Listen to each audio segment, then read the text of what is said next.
Your world is an illusion is a mix between the team writing a love letter to what the bones and infrastructure behind animation are, and the existential philosophical questions that lead to someone wondering whether or not they may be in the Matrix. The episode opens from Rex's perspective as he exits the bodega, gets attacked by Raymond, and then rescued by Rad, Enid, and KO. In any other series or story with this initial framing, Rex would be introduced as a new main character, or at least as part of the tertiary cast. Instead, Rex comes across as a bit out of touch and awkward. It's followed by Rad and Enid immediately ejecting from the scene, and Rex insisting that he's met KO before, and that they have an existing relationship. KO is confused. This is the first time they've met. While KO reacts to Rex with the same warm, friendly enthusiasm he gives everyone, most new encounters get some kind of fanfare, KO's encyclopedic background on this particular hero or villain, big red text announcing who they are, maybe a POW card.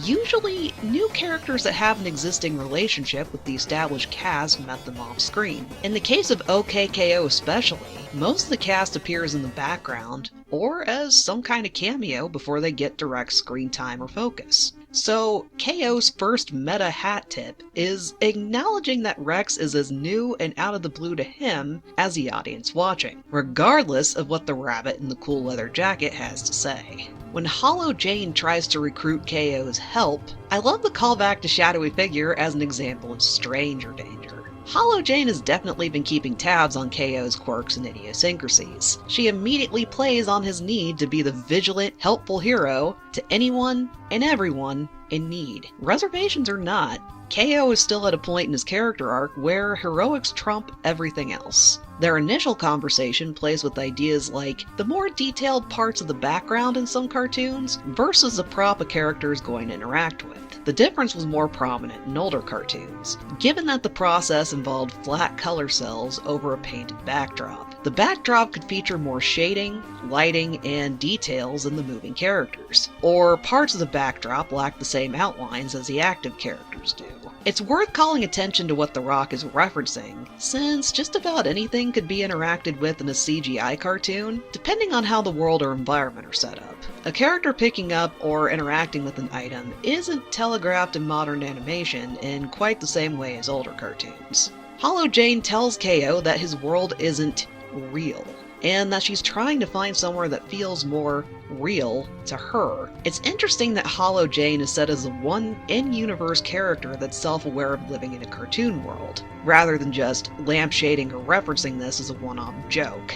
That something like the fourth wall exists, and longing to know what kind of reality lies beyond. Usually, a hologram's dilemma is legitimizing their sense of personhood and getting recognized as a sapient feeling being with emotions, autonomy, and rights. For a fantastic example of a character exploring being a hologram in this manner, look at the Doctor in Star Trek Voyager. The latest episode of Starfleet Academy focusing on the Doctor and Sam currently lives in my head rent-free. So, Jane bucks this concept by poking at the holes in the world itself and questioning what does it mean for anything to be real. She can slip into and out of KO's world at will. Objects or people pass through her like they would a ghost, so part of it is feeling unanchored to the degree of unattached to the world around her. But the feeling goes beyond not relating to others around her. It's a similar itch to what Bill Cipher in Gravity Falls feels, knowing he's a two-dimensional entity aware of higher dimensions and three-dimensional space. He desperately wants to shape, morph, and distort three-dimensional space the same way he can in the dream world.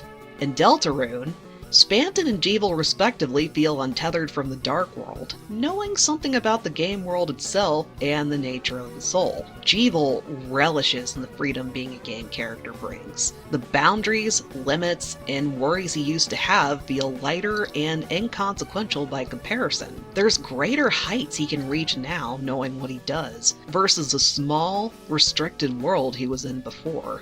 For Spamton, he was already at rock bottom. Discovering what the soul can do, he feels like the one thing that can save him is ascending to godhood and using his newfound power to wipe out his enemies and mold the world to what he sees fit. Discovering what the fabric of his reality looks like, even just the loosest thread, is funneled through Spamton's one-note, everything is sales perspective.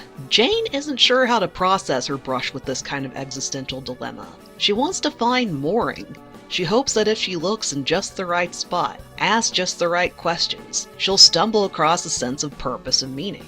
It's bothering her enough that she feels like it'd be worth posing as one of KO's customers or a person to help. Instead, she's projecting her own existential crisis onto him. It's out of his depths and wheelhouse, and it sends him into a bit of a tailspin. Kids do regularly question the nature of themselves and the world around them early on. Their world starts with questions like, what is this? That have an implicit understanding that the world is a static, concrete thing with definite answers. Things just work or function like that. And that's an acceptable answer. When those questions start incorporating why and how, or context muddies or even blocks a full picture of a certain concept or idea, things become far more nuanced and complicated.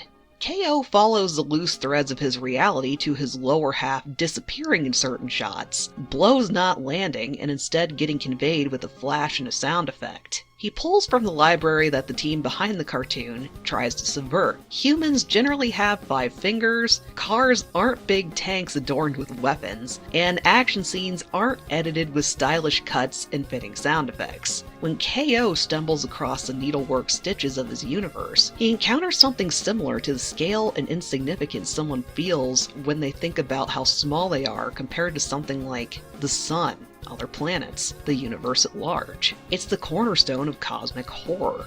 What am I compared to this colossal, uncaring thing? Jane feels removed and alien from KO's world as someone painfully aware of what the underlying machinery and illusion looks like. When KO understands the gravity of what she's talking about, he figures out how to step out of his world into the empty limbo space between a finished cartoon episode and the scripts to animatics that underpin his reality. Despairing, KO asks Jane how to return to his previous ignorant understanding, or what to do if nothing is real or substantial. In a roundabout way, Jane found her answer by watching KO grapple with her particular dilemma. She was looking at the machinery in the bigger picture, rather than the smaller and important pieces, the people and relationships in KO's personal life. What she defines as real are the connections he makes, the impact he has on others, the impact they have on him. Everything he says, does, or interacts with has weight and substance simply because he believes they do.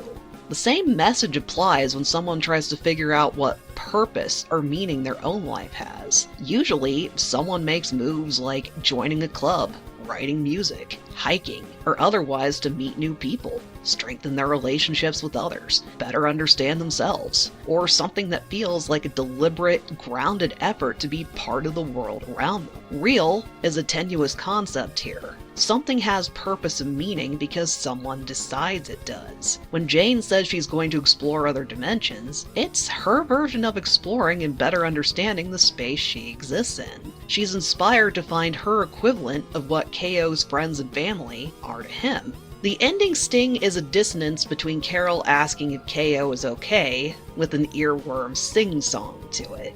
While KO has found his footing, he's still aware of the fourth wall. He's in a similar headspace to a character like Bill Cipher, Spamton, or Jeevel, where the idea that there's a greater, unseen, inexplicable something beyond the fourth wall exists. OKKO brings a lighter, more optimistic touch. It's not cosmic horror, but it touches on ideas that are very close. It's more that, yes, there's some parts of the universe and reality itself that are inexplicable and overwhelming, but it doesn't have to erase how important or immediate someone's daily life, relationships, and goals are. We're of monkeys on a rock, flying through space. The scale hopefully helps realign someone's perspective and priorities, rather than make them feel trapped or insignificant.